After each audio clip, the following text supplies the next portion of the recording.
Okay, boom, there it is. Okay. I got to figure out a better intro for these while I wait for that thing to hit start. Okay, I so suggest Live and Learn from Sonic Adventure 2 Battle. is what exactly? That's the horrible piece of butt rock that for Evil Shadow the Hedgehog. I'll have to take Live on that and later. learn, hanging on the edge of tomorrow. It's Oh, really you're talking bad. about the music there. Well, Yeah. we'll get a piece in there in a second. Okay, before we go any further with this, okay, so, ladies and gentlemen, hi. This is Brian Spinski, once again, Lost Silver Productions, and this is a continued version, as you see it advertised. This is Convention Attention Episode 1.5. The reason for that, if you were with us on Friday night, I don't even know if I can explain what happens. Just very quickly, as you saw from my end, I was having a lot of technical difficulty issues. As you saw, I was kicked off of this feed for the podcast 4 different times. It ultimately reached the point I had to try to open myself in 2 different browsers to try to make it work. And then when I tried to ultimately, hey Liz, with you in a second. And then when I tried to fix it and put myself in one window, I closed the wrong window and cut the broadcast short. So that was obviously not in the plan. So given that circumstance, we're going to finish from where we left off, okay? Because we still have some things to talk about with regards to Sonic, and dadgum, we're going to do it. So now, as you can see, if you're looking at the window here, either now or later, oh, hey, Jason made it. There you are, buddy. Okay. Well, some of the cast has changed. Scott, unfortunately, had to work tonight, so that's why he's not here. But I see Liz has returned. What are you talking about? I'm that guy you just said I was. Well, I'll get to you in a minute, Angelo. But I see Liz is here, and Liz, you have somebody there with you? Oh yeah, I have a friend over. He was gonna leave, but he didn't leave soon enough, so now he's stuck. She trapped me in. What's your name? Anthony. Oh, good to have you with us, Anthony. Glad you could join in on all the craziness here that we have there. Let's see. The new face that we have here was probably one of the people that was responsible for me getting in all this mess in the first place. However, many years ago, a friends of mine that I met back in my very first teaching job. Can you believe it's been 15 years now, Angelo? Oh my God. God, I feel so old. It's okay. Because you're older, so it's fine. Yeah, not by much, obviously, as it turns out, because it was my first. Yeah. That is Angelo D'Argenio, folks, That's right, you don't call yourselves Disorganization 13 now anymore, do you? No, we don't. Now we call ourselves No Nostalgia Filter. We have a YouTube channel and everything. So. Okay. Rebranding. Send me a link. Send me a link later. I'll put it in the information under this video for anybody that passes through. Sure, we'll do. Okay, and let's see. I see Dan Drazen, the master of all things Sonic, has made it back in there with Dan. Am I coming through? Okay, can you hear me? It took me a few minutes to remember how to get back on, but yeah, I'm here now. Okay, no problem. And I know you were saying that sometimes you have a little trouble hearing there. So like I said, I'm just gonna give you when it's your turn to go. I'm just gonna give you like this or whatever. Yeah. I'll give you the appropriate gestures so you know. Sorry. Okay. Okay. Yeah. No, I just want to make sure because I don't want you to miss out on anything. Okay. Right. So. Let's see what we can do with this now, and hopefully this thing will work for me.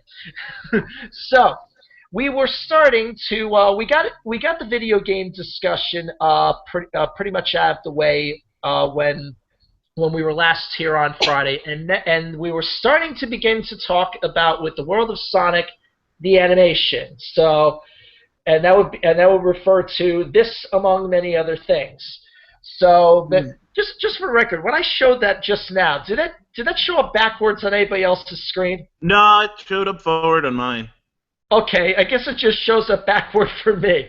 So I don't get why. You're but flipped on your screen. Also, you're suffering from a little bit of loss, so beware of your own connection, Brian. So. No, that's the part that scares me enough. But I will do my best to make sure that doesn't become a problem for me this time. In any event, so there's a lot of ground that we could cover with the animated series because animation with Sonic, as we started to say, that began in '93. It began with 2 series, both had their tie-ins in relation to the new comic that Archie was starting at the time. You had the weekday Adventures of Sonic the Hedgehog. That was the more comical version, and then you had the one that I just showed, the serious and dark Saturday morning version that was on ABC that ran for 2 seasons.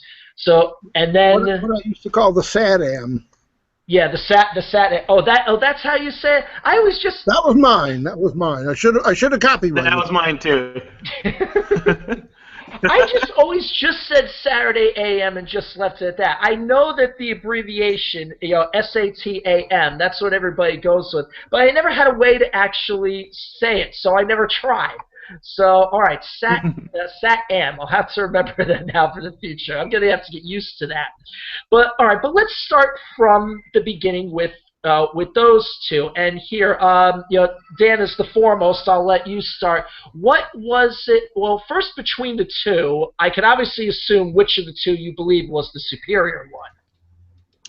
Well, actually, for me, I got into Sonic because of Saturday morning Sonic the Hedgehog. I'm a writer, so I'm always going to be about the story. And that show had a decent story. Of course, it was light years ahead of the Adventures of, which was just like sketch comedy for the most part. But this was something that I could really respect and hang on to. The characters were also way stronger. Sally, in particular, was very good, was very well written, well put together. Antoine got on my nerves. He was just basically comic relief, and I didn't care much for him. But otherwise, it was a decent series. I mean, maybe that's just speaking by comparison, because there was so much lame animation in the 70s and in the 80s that this looked really, really good by comparison. It was a really good shot in the arm. That's what got me into the fandom. Yeah, that makes sense.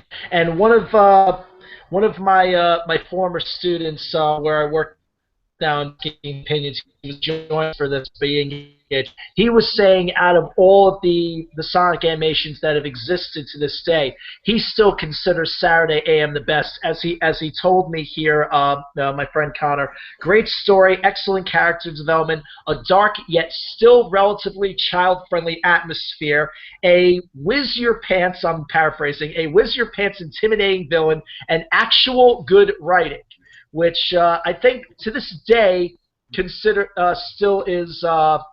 still sets the and great voice acting, he said, in most cases. I didn't get a chance to get him to elaborate on who he said the bad ones were, but I guess we'll find out as we go.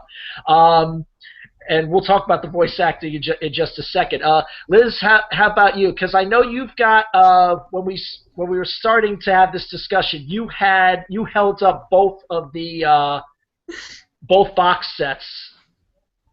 Yeah, so I grew up watching both of them, and I liked both of them, and I can't exactly pick a favorite because I just enjoyed them both for different reasons, but I do think that the Saturday AM one does stick with me more, and if I was going to go back and watch one, it would be that one because I like a darker show. I like darker cartoons, but I actually, when I was looking at it, I found something really interesting. So it was canceled after 2 seasons, right? But we did actually have some information about what season 3 was going to be, and someone has actually taken it upon themselves to do a comic continuation of it. And I'll post the link down here for you guys. And I've been reading it. I'm about 3 chapters in, and it's a good development of plot, and it also does little side stories to help you get to know characters like Rotor and I can't remember. Is it just Bunny? Is that just her name? But it lets you get to know these characters more in depth, and it's been really good so far. So if anyone wants to read that, it's Sonic SATAM.com/SEA30N. Yes, okay, I know exactly what you're talking about. That comes from the Sonic fan site, Fans United for SAT-AM, correct? I have no idea. I actually got to it off the wiki, and I thought it was fascinating, and I started reading it, and I was like, wow, this is great. Yeah, that should be them. No, because that does sound familiar. Yeah, and I used to, yeah, because they do a weekly comic edition to it every chance that they get. So no, that was good as well. And so let's see, Angelo, how about you? What of those first 2 series, who and how got it right? All right, so I'm going to take this from 2 perspectives. One perspective I'm going to take as sort of myself as the fan, and as myself as the fan, Saturday Morning AM did everything right. It had fantastic character development, interesting plot lines. It gave us something in a time when kids were generally thought to be an easily distractible audience. It gave us development that you would usually see in a more teen-oriented, show, something that has people who care about each other, something that has people actually, dying and stuff like that. And that, I think, was a huge step forward for the genre of, kids' TV. And it's actually not all that rare to see that today. But from a historical perspective, it's interesting that both of those series, licensed out by Sega, or specifically by Archie for SAT-AM, were a matter of marketing. The Sonic has always tried to evolve with the times, and he's always been painted as sort of the flip side of Mario, who always has his own identity. That's why, as you see time change, you see the styles of Sonic animation change so drastically. And Sonic, The Adventures of Sonic the Hedgehog was marketed clearly toward the kid, the young child. But Sonic Saturday Morning was marketed toward the teen who bought into Sega's "We Are the Cooler System" console marketing scheme. And in fact, there's this really good story, I'll have to link you later, about how they were figuring out what to do with the IP, and they were totally split because one style of cartoon would completely alienate the other fan base and vice versa. And so they just decided to do both. And That's the in a way, yeah, and so in a way, it opened up the floodgates for people to say, no, kids can handle this, because the kids who watched The Adventures of bled over into Sonic Saturday Morning, which wasn't actually a series made for them. And as a result, it pushed up the maturity level of children's animation around that decade in a very significant way. Well, that's always a good thing, though. But we know full well, though, that it wasn't, as much as Saturday AM stepped up the bar or whatever. We know that here in America they had one other attempt at trying to do Sonic a few years later, and that, while having its own dark storyline, was not met with as much acclaim. And, of course, I'm talking about the infamous Sonic Underground of the late 90s. Out of any, which as we know, out of any of the Yeah. Sonic universes that exist, that one is the most drastically different in whatever, All right, guys. circumstance. Right? Okay, I see you coming in, Charles. we'll Right. get I'm gonna you. peace out. He's in Bye, there. guys. Okay, all right. We'll see you later, Liz. I know you got bail. I know you said you only had a little time. Okay, so let's see what it. But why is it that why was it the need to change Sonic so much within trying to do Sonic Underground, and in the process, why is it that it fails? So so let me see. Yeah, Dan, in your case first. So what was the why was Sonic Underground such a screw up? Wait, I'm sorry, I didn't understand the question. Could you speak a little slower, please? Okay, I'm sorry. What we're trying to figure out is when we in America, we took one more stab at making a Sonic cartoon a few years after Saturday AM and the Adventures, and we had Sonic Underground in the late 90s.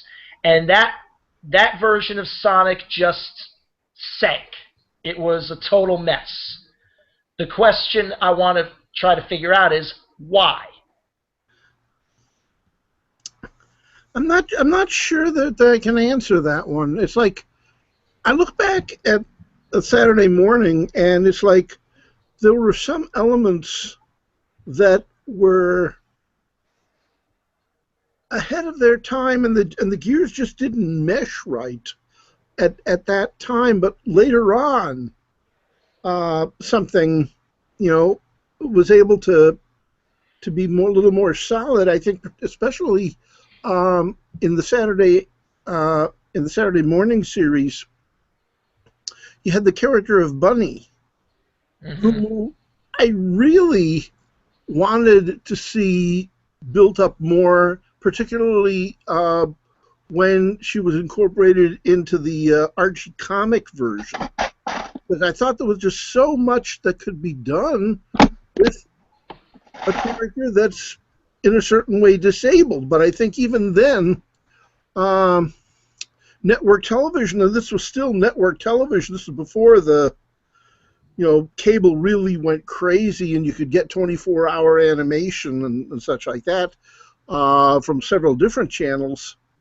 I don't know that they knew how to deal with that except as an occasional character, but then we had to wait years later for Avatar, The Last Airbender, and the character of Toph, the really kick-ass earthbender, who, I wish that Bunny had that kind of character development during the 2 seasons that the show ran on ABC, but no, she didn't. So there you are. I don't know if it's a national or what the answer to the question is, but sometimes it just is the wrong time. Something else has to down the road happen before it comes together. That's just me. I don't know. No, I get you. No, yeah, and I guess that kind of development just didn't seem. Yeah, it just really didn't come along in any of our versions since. Well, what about you, Angelo? Because I remember when years ago when you did a spoiler that I once did the bit for with you on riffing Sonic. Yeah, we had a brief forgetfulness about Sonic Underground. But why was that? So once again, Sonic is and always has been a product of marketing. And I say this as a fan, but Sonic's identity was never set in stone. Sonic was always workshopped to be what appeals to the biggest audience now. That's actually why we are seeing so many changes in the franchise in Sonic Boom and stuff like that, which of course has been questionable for a lot of longtime fans, but that's been Sonic's tradition, unfortunately. Sonic Underground was a very clear move to try and push into edginess, the sort of late 90s obsession with being not only the cool but the dark cartoons, and it's a little interesting because the Saturday morning continuity already had a lot of that, but the tone of it was generally considered slower and more purposeful, and as you know, in the Sonic fandom, he's got to go fast. I believe I've heard that once in a while. That's true. So they created a new Workshop series, and the problem with Workshop series, and this would be a problem that would plague Sonic in every further video game and every further animated adaptation, is that when your fan base gets old enough, they can tell that it's workshopped. And the thing that wasn't actively understood at the time was that the Sonic fan base wasn't static. The Sonic fan base that was watching Saturday morning when they were 12 was now 15. Wasn't over to new 12-year-olds, which is what Sega, as the owners of the IP, always kind of wanted. They always wanted it to appeal to the same age of viewers, but the viewers grew up, and Sonic didn't grow with them. And as a result, we had already outgrown that style of, look, dude, everyone's in a band, and it's dark, and it's cool, and it's edgy, while If that kids had at the been time 5 were years just ago, kind it of probably asking, would've worked. well, yeah. Well, because we had the kids at the time grunge were phase and asking, everything. yeah. They're like, and the kids who didn't grow up with Sonic the Hedgehog, didn't play the original games or watch the original animation, they were just asking who Sonic is. And so we ended up getting to, I would say that Sonic Ground was the introduction point to a long line of Sega rebrandings, trying to make Sonic the new hotness every time a new trend comes in. That being said, Sonic Underground did have some strengths. Its soundtrack was not bad. I mean, considering it was based around a bad, but its songs were okay. And its background stills were actually of a higher quality than Saturday Morning, though its animation was definitely of a lower quality. Fair enough. Yeah, he definitely looked slower. I've never seen Sonic look slower when he's trying to run than he did back in the Underground days. But that's me. Charles, what about you there? Because I see you've joined us in there. Did you have any experience with Underground whatsoever? Oh, God. What about Sonic Underground? I watched one episode of it back in 1999 when it came on. Mm-hmm. I was like, what were they thinking? What was Sega thinking when they created this series? Ugh. But like I said, it was probably 5 years after its time because, yeah, with the grunge movement, yeah, it probably would have been better to do the band then. By the time that came on, late 90s, we were all in the boy band phase and stuff like that. So it was a little, like I said, it was bad timing is probably what it was. Or whatever. And let's also not forget, because with the American animations, if you're thinking about the voice acting, there's obviously one person that comes to mind. Jaleel and that's, White. of course, yeah, Jaleel Steve Urkel White. And we, for a lot of us here in America, he is still the voice of Sonic. Although who is it that does it in the games and the dubs and the animation now? That changed over recently. Hold on, Sonic's voice actor. I'll ask friend Google. I know Ryan Drummond did in the Sega Dreamcast games. Okay. Yeah, but that's been far far outdated. Hold on. God, there's a ton of people who ended up playing Sonic. I had no idea that Taj Mowry ended up playing Sonic at some point. That's insane. I'm gonna have hold to on. research that one later. That's true. But yeah, I'm trying to remember who it is too, and I seem to recall three names here. I apologize for anybody watching this. I apologize for my ignorance, but it's just the name is escaping me at this moment. Where are you? Okay, hold on. Sonic the Hedgehog. Oh, you are. Let's put it this way, Oh, you- okay. It's Roger Craig Smith, the same guy who was That's it. brought on. The same guy who was brought on to voice Sonic in Wreck-It Ralph, actually. Yes. Okay. Well, yeah. You figure, yeah, they were using the current voice actors within within the Wreck-It Ralph movies and stuff like that. So no, he's done a very good job too. And it's been interesting the way that between what Jaleel White started, which pretty much was just an extension of his Urkel voice, and that it's sort of still maintains that type of. I don't know. Is nasally a proper term for it? Yeah, I think it is definitely. No, I think it's just it's high pitched. I think is the thing. Like, cause nasally would sound like this, but Sonic sounds a lot more like this. You know?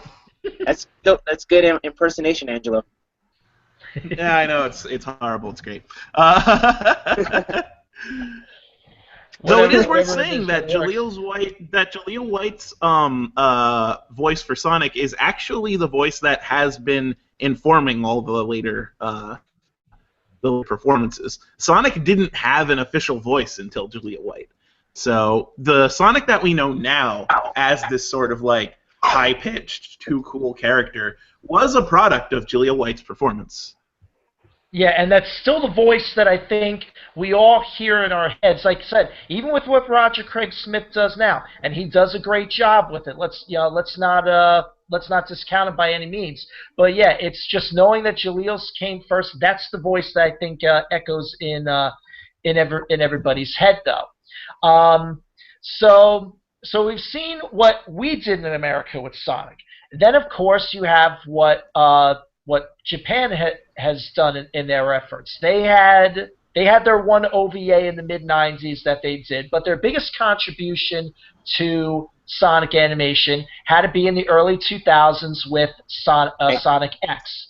And Sonic X, as we know, is a series that there are definitely good parts about it and there are definitely bad parts about it. And let's see very quickly if we could discern the difference between the two.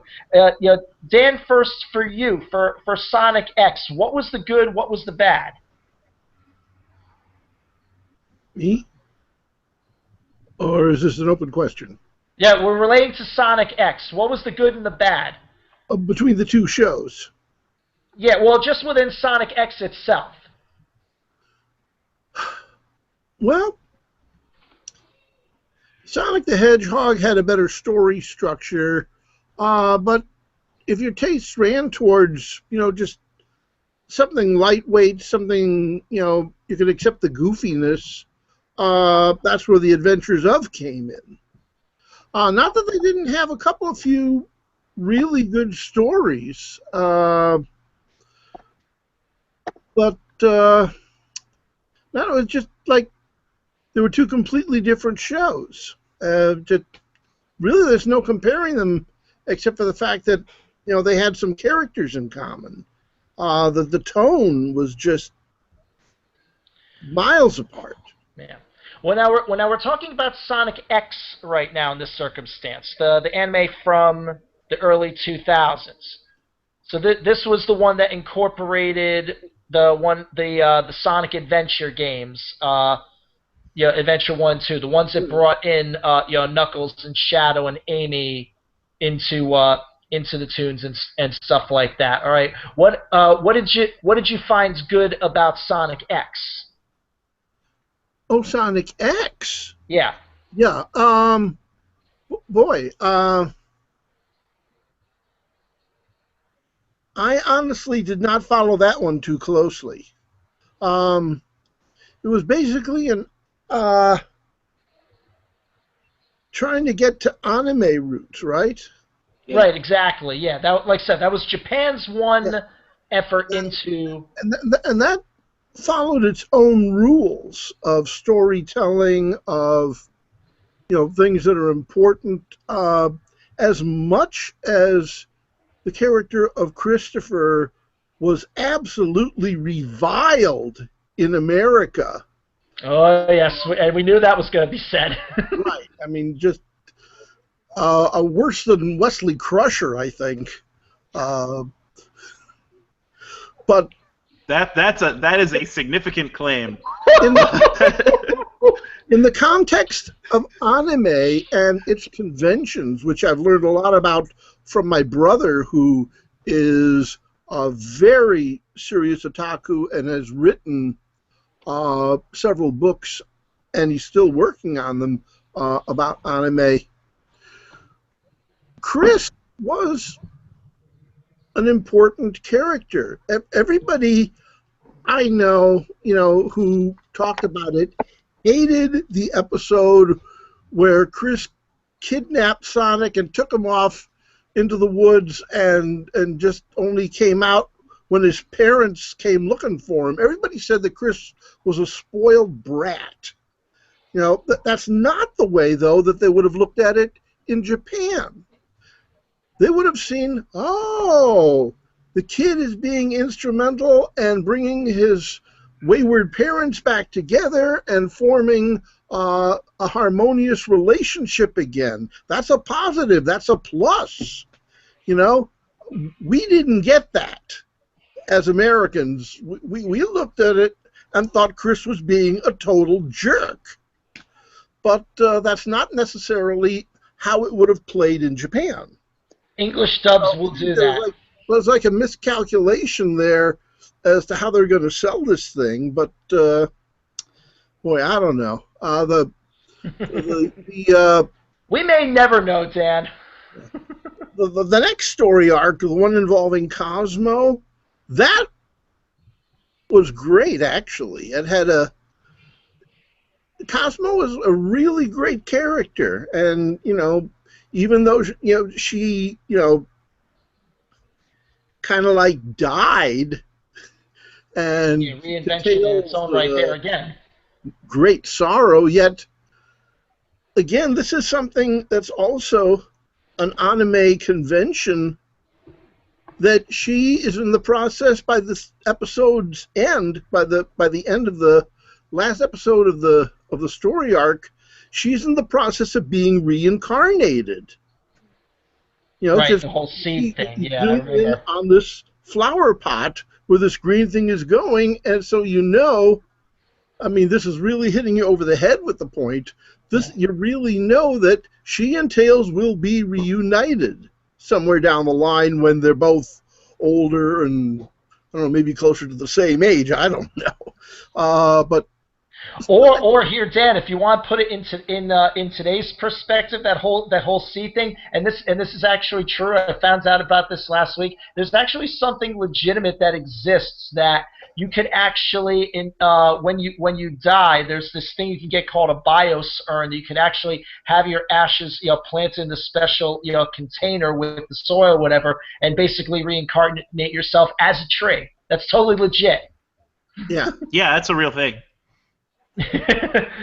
Yeah, so interesting foreshadowing with I don't know why I'm making the connection from Cosmo to that, but it just seems to fit this piece of business there. But let me see. Angela, Chris, Charles rather, did we miss anything? Okay, there we go, Chris, very good. We got time now. So, Angela, Charles, from either of you, is there anything that we missed about Chris's character or anybody else from the series?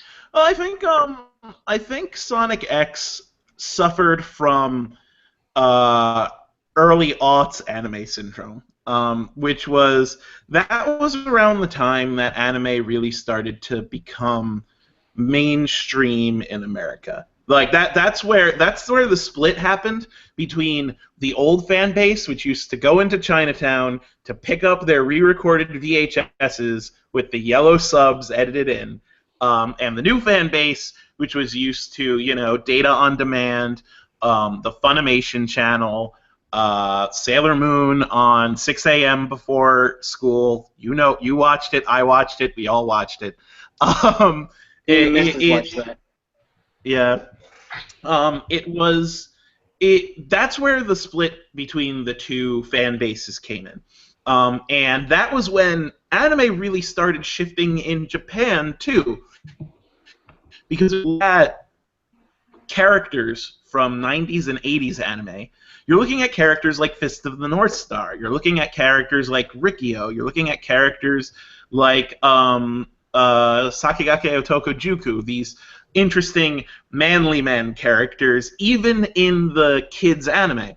But as you went on into the aughts, especially when you look at anime now, everything became softer. Everything became more feminized. Everything became more a matter of being clever instead of being strong.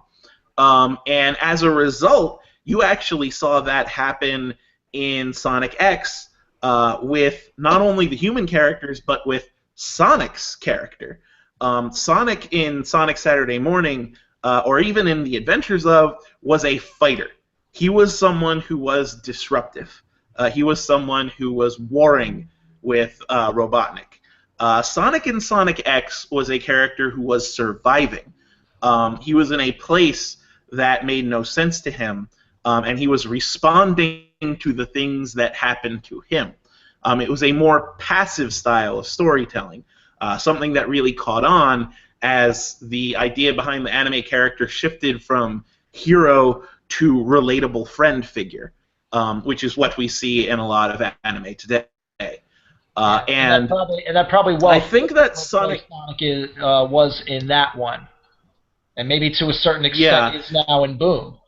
So yeah, I think that in the end it was received poorly because we had our own headcanon at that point.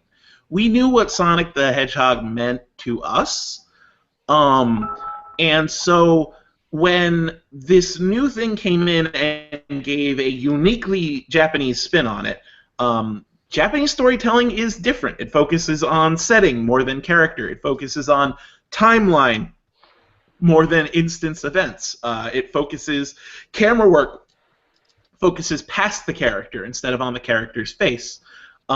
And we still weren't used to it. Like, we didn't want to see Sonic as an anime. We had our favorite anime characters, you know? We had Goku, we had Usagi-chan, we had all these, and I'm purposefully mentioning pop anime because it was pop anime. I'm not getting into the more obscure ones, but we already had this idea of what an anime character was supposed to be, and Sonic didn't fit that mold. So when they tried to make him fit that mold, or I shouldn't even say tried to make him because it made perfect sense in Japan, but when it came over here to America and tried to cash in on the anime craze that you got with Pokemon and Bakugan and Digimon and so on and so forth, it felt weird and alien to us. Yeah. Yeah, that makes sense. Charles, you agree with any of that? I honestly didn't watch a lot of Sonic X because around that time my friend, grew up with in Baltimore, he was a huge Sonic fan. He killed himself around that time, so I stopped watching Sonic. Maybe Barry, I didn't hear that. Yeah, and to your friends, we miss you, whatever it is. So. Jeez, how do I pick up after that? So, I had to bring that up. Sorry, no, it's okay. Don't worry about it. It's fine. No, hey, life is life. You know, we got just accept what it gives us, and we move on. But in any event, all right. So, and that was the last real effort. You know, Sonic X was the last real effort for a long time of having a Sonic cartoon. And then, of course, we have Boom Now, which again has been another major reinvention of the series, probably. Within a respect, I mean, you see clearly, of course, how the look of everybody has changed from the way they've been from the adventure days for the last 15 or so years, and the way that everybody looks now. Nobody, of course, looks more different than Knuckles, because we've been used to seeing Knuckles looking on a height-wise visual, equal height comparison to Sonic and to everybody else. But now, in Boom especially, the first major thing when Boom was announced was when you saw the new cast or the redesigned look of the cast. Now you've got Knuckles here as this towering Hulk here that's twice as big as everybody else, ripped to the nines, and dumber twice as than ever. stupid. Yes. Let me see. Just does anybody in here? Dan, I'll start with you again.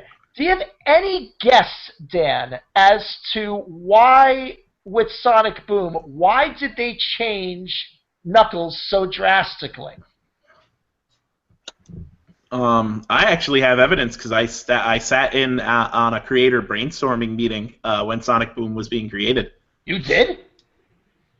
Yeah, it was part of my job. And what was their logic? Their logic behind creating... do you want to know behind creating Sonic Boom in particular, or behind Knuckles himself? Well, let's get a little bit of each. Just first, just okay, the general so, reason for changing it. So the idea behind creating Sonic Boom is that Sonic had lost his identity as a mascot. At the time, Sonic in the 90s, Sonic stood for something. He stood for the Sega Genesis. When you thought of Sega, you thought of Sonic. With the death of Sega as a console producer, Sonic didn't stand for anything anymore. Sonic, was just this character that existed in video game history. And but it just popped up when from people place thought to of place Sonic, with no reason or rhyme. Yeah. This kind of reminds me of the situation with Shadow. Shadow was a great character to a certain extent that they knew, he was this outsider, he was like some sort of an alien thing. He was more of a hard ass than Sonic ever was, so he could, bring that aspect of himself out in the situation, in the games and such. But I think beyond a certain point, they didn't have him fully realized. They thought, okay, we can have him glide, which is something Sonic can't do. We can have him, do the climbing with the knuckles and the stuff like that.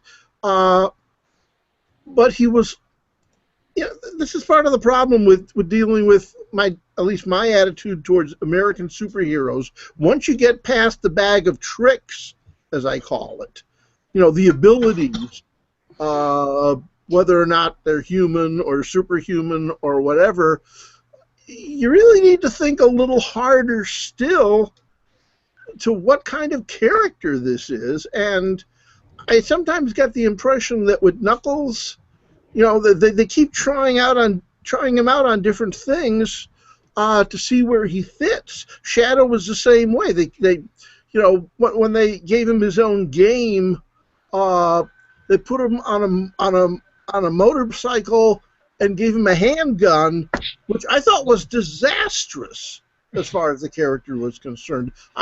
It did not do it for me at all. I just did not pay attention to that game. I was just, ugh. I think that happens to a lot of characters. Bad though, seriously. Where you get a vague idea and you just throw it out there and hope that it will somehow evolve and fill in the blank spaces. And that's never going to happen. You have to put in the work as a writer and get an idea of who this character is.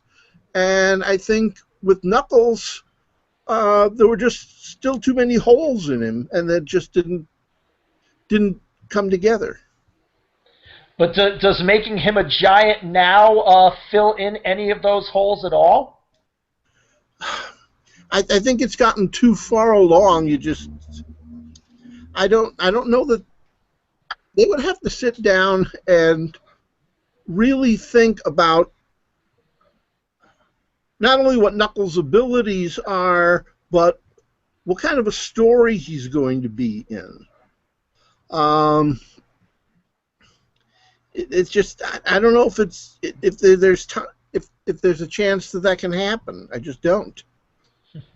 At this point, yeah, probably, yeah. All explanation is defied with regards to him. Angela, real quick. So wait, what? So what did they say with regards to Knuckles? What was their reason for changing him So- for Boom? The reason for changing Knuckles is that they felt that a problem with Sonic in the past, and I mean, I was very quick to voice my protests here, but a problem with Sonic in the past is that Sonic characters were interchangeable.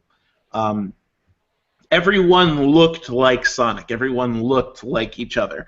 And the problem with that is that they weren't seeing a lack of attach rate because everyone looked like each other. They were seeing a lack of attach rate because there were too many characters. Every new Sonic game introduced a new character.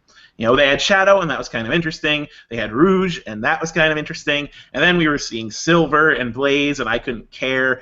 And then they had this new, like, squirrel with a boomerang, which made me want to throw up. It's just...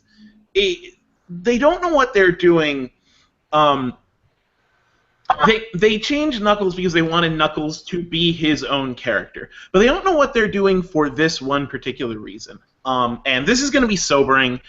And I'm sorry, but I'm going to say this to all Sonic fans. Sonic never had a character. Saturday Morning was an accident. Sonic was always shot to be the cool anti to Mario or to whatever cool thing existed at the time. Saturday Morning was an accident that existed. Yeah, that's what made me cringe when I first heard that there would be Sonic the Hedgehog television series, because it seems like he only had two things going for him: speed and attitude, and that's really not that much to build on. Mercifully, they had some good writers for the Saturday Morning series that were able to give him some business to work with beyond that. It gave him, you know, he had supporting characters that could help direct some sort of development. I gotta go eat dinner, okay? I gotta particularly Sally also, but it was just, you know, expanding Sonic himself, you know, so that you had Sonic, and then you had Shadow, and then you had Silver, and then you had whoever else. I don't know. I think that was like a little overboard. Some of the characters really worked. Blaze, I loved her. She was a great character. Way more realized than some others that came into the franchise there. But Silver. yeah, you can't solve a problem of a character that you haven't really developed by simply putting together another one and throwing it out there almost like a diversion. Doesn't work. Yeah, because the other one's still going to be there. Yeah, what's the point? Yeah. Yeah, and it also brings up the interesting question that just like here with the characters that we're talking about right now, these are all the ones that have been made by the Sega engine in some combination. Talk about Silver, talk about Shadow, talk about Blaze and things like that. But it's like any discussion of having our characters, the Saturday Morning ones, extending into the Japanese product or any sort of thing like that. It never took on outside of Saturday AM and the Archie comics, which have not been in much of a good situation lately, at least as far as I know, or whatever the case is. And that's of course the cause of certain people who we will not mention here, because heck knows if they should stumble upon this. But Dan, obviously we know who it is that I'm talking about that's causing so much grief for Archie. So I won't even go into it. Well, part of the problem is that it's a rights issue. I mean, Sega still does not have the rights over characters like Sally Acorn. In fact, there are developers who want to add Sally and characters like that into Sonic games. They can't. That's the problem. That's business for you. You know, Sally is not owned even in part by Sega. The whole timeline, the whole plot line is not owned by Sega. Yeah. So as much as they want to, it's not going to happen unless they could sit down and hammer out a licensing agreement, which Sega is the worst when it comes to hammering out license agreements. Like, think about how long it took for Sonic to cross over into other games. You know, think about how it took Sonic until Smash Brothers Brawl to be in any game other than a Sega-made game. And meanwhile, we had already seen crossovers in the form of Marvel vs. Capcom, in the form of Kingdom Hearts, in the form of all these different characters, all these different games, well before Sega got on board. I don't think there's ever going to be a business transaction that will work in both Archie and Sega's favor. I don't think they'll ever get that, make that happen.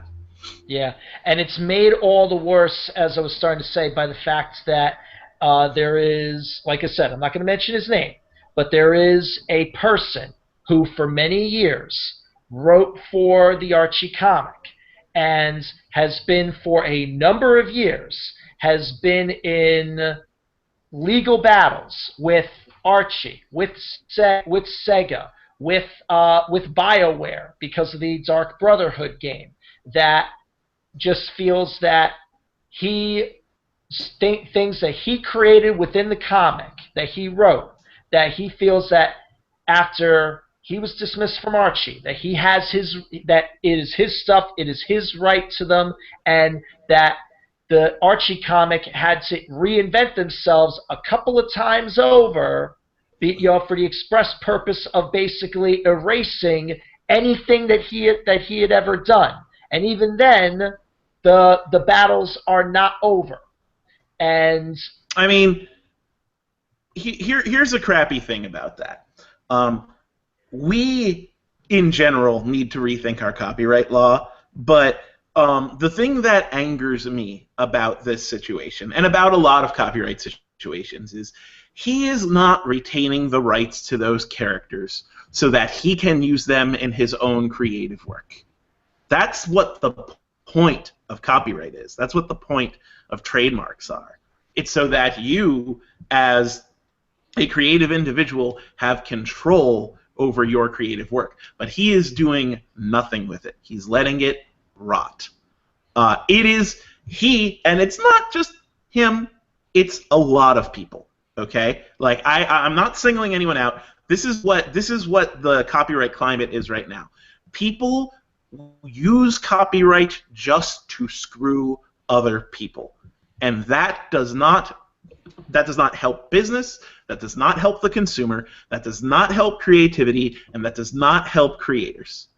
And so while ethically I agree with having the right to your own intellectual property, I think that if we all grew up about this goddamn shit, sorry, sorry, I was gonna screw up once. That was my screw up. Okay, don't worry about it. My screw up, Jersey kid. Sorry, but if we all grew up about this, then we would have a much more enriched and innovative and creative atmosphere. More people would get into game development and animation development, because if there were looser copyright restrictions, then that means that fans could go to a comic creator or go to Sega and say, I have this amazing idea for this game or this comic featuring these characters. Please read it and tell me what you think and see if we can make it an actual, possible thing. Which is a thing that we don't do, because at this point the idea of rights is just this weird labyrinthian horrible Cthulhuoid monster that we all want to stay away from. We're able, anyone can write about Snow White, but no one can write about Luke Skywalker, and that's a problem. That's very strange, and it's all right. And that brings me into what I want to have as my closing question here, because, like I said, all this ties together between the games, the comics, the animation. So this is where we stand now after 25 years of having Sonic as part of our landscape. What is the big thing? Do you guys think that we need to see, that we will see next, or that we should see next, that could help Sonic last another 25 years? Boy, I can't answer that question because I'm pretty sure I won't be around in 25 years myself. I'm the old man here in this group, but boy, the games I think are pretty much adaptable. They can sort of go any direction, and they have gone in any direction. Sonic and the Black Knight is like something totally outside of the standard for the kind of platform run and gun game that Sonic was in the beginning and still is at heart. For the comic, I honestly don't know. I mean, I think they're going to go their own way. I have severed my relationship with them involuntarily. They stopped sending me the comics at a certain point, even though my subscription was paid up. They were just. You remember telling me about that a while back. I asked them about it. I sent them a letter. They never got back to me. And I figured, hey, they can live without me. I can live without them. This is over. You know? What the comic is going to do, I don't know. Not my circus, not my monkeys. They're going to go ahead, do whatever they want with that. And I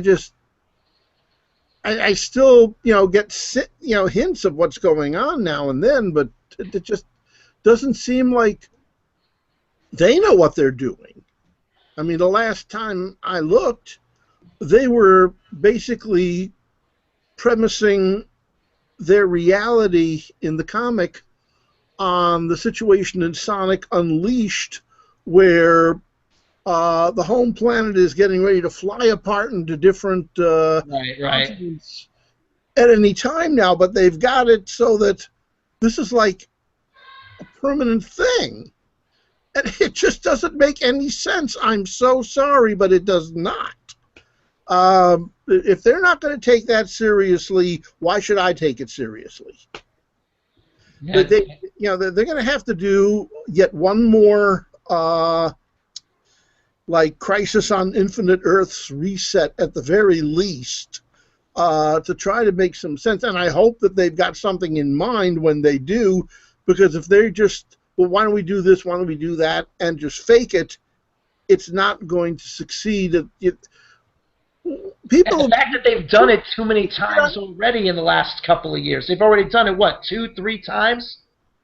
Yeah, people used to get on my case how much I favored the Saturday morning Sonic continuity, which was sort of like a quasi-Star Wars rebellion sort of thing.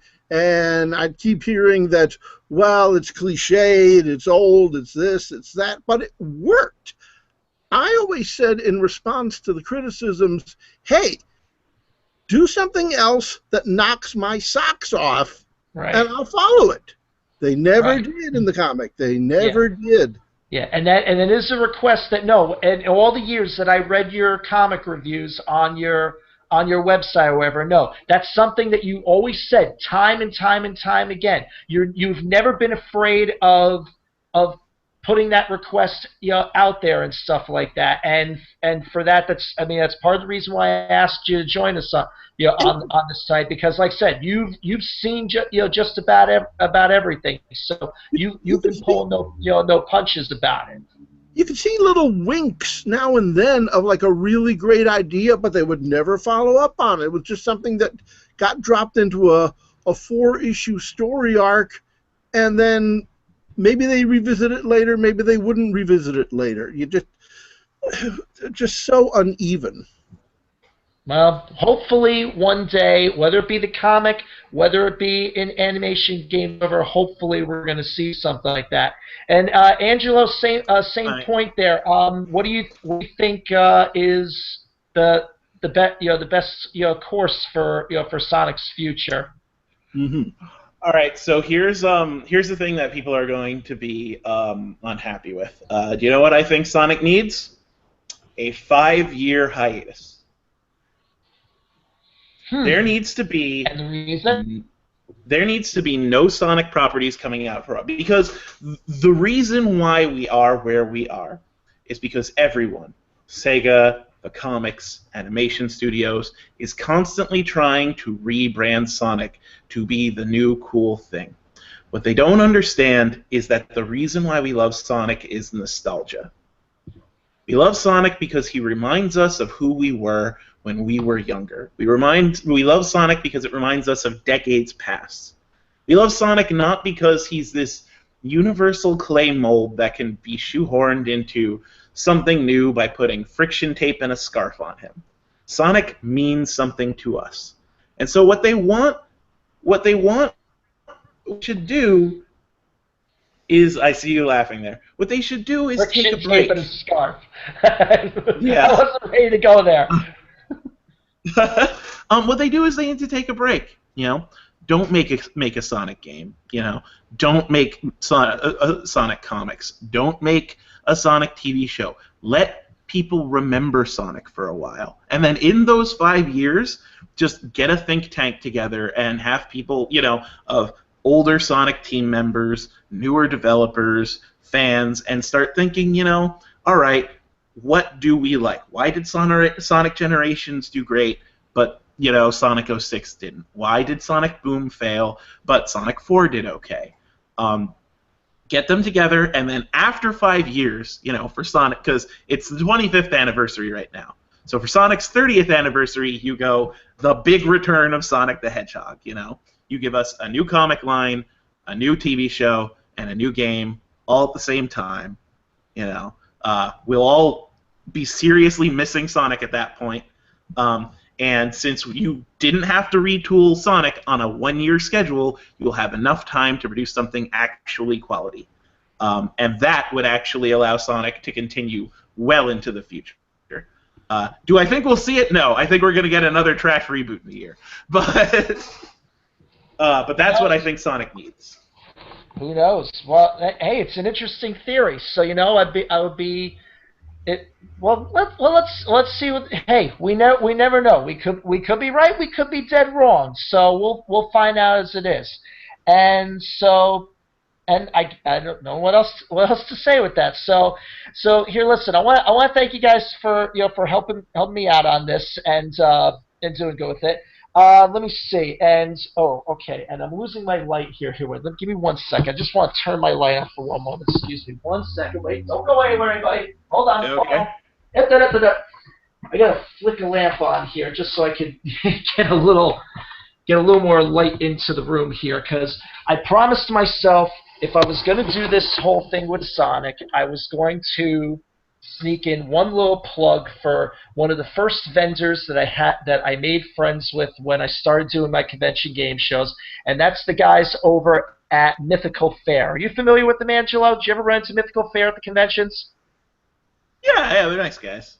No, they are extremely over, and they're responsible for this bad boy. Ooh, nice. I love how they do their own Chaos Emerald recreations or whatever. I have a full set of 7 that I collected from over the years. I got all 7. I mean, they do 8 colors, but I got the main 7 of all of them and stuff like that. This is the medium-sized one. They run $30 from them. They've got small ones for 20, large for for 50. If anybody watching these videos now and in the future, wants one of these, look up at mythicalfair.com or find the convention near you. Like I said, they're not. I haven't seen them for for a while myself, but then again, I haven't been to made conventions where I've had the luck of running into them. But no, seriously, I love these things, and my daughter loves looking at these a lot. So I haven't let Joey get a hold of them yet, because heck knows what he'd do to them. So, but I want to just make sure I showed that off, because I love having these things. So anyway, no, guys, I want to thank you guys very much for helping out with this Sonic conversation. And now episode 1 is officially finished for Convention Attention, and let me set the schedule proper. Our next official episode number 2, hopefully with no interruption this time, will take place on Wednesday night instead of Friday. Wednesday night, August 10th. The subject that we're going to have on that night, folks, is going to be about, since that week is going to be Otakon week, we're devoting it to the history of Otakon, and a chance to, since this year is their last year in Baltimore, we want to be able to encourage those of you, and I know you and I definitely fall in this category, Angelo. Anybody that's been to Otakon over the years of its history, come on and share your favorite memories from during the time they've been in Baltimore, and what you're hoping to see when it moves to DC next year. So we'll do that Otakon tribute on Wednesday night, August 10th. We'll do it at our usual time of 8 p.m. Eastern. So, and with that thought in mind, Angelo, I thank you. Dan, I thank you once again. It's been a treat to have you, and hopefully for both of you, we can do this again sometime. Yeah, definitely. I'll catch you soon, man. Stay way past cool. Of course, yes. And to all of you guys out there, stay way past cool. This is Brian Spinski from all the gang at Lost Silver Productions. Take care, and we'll see you soon.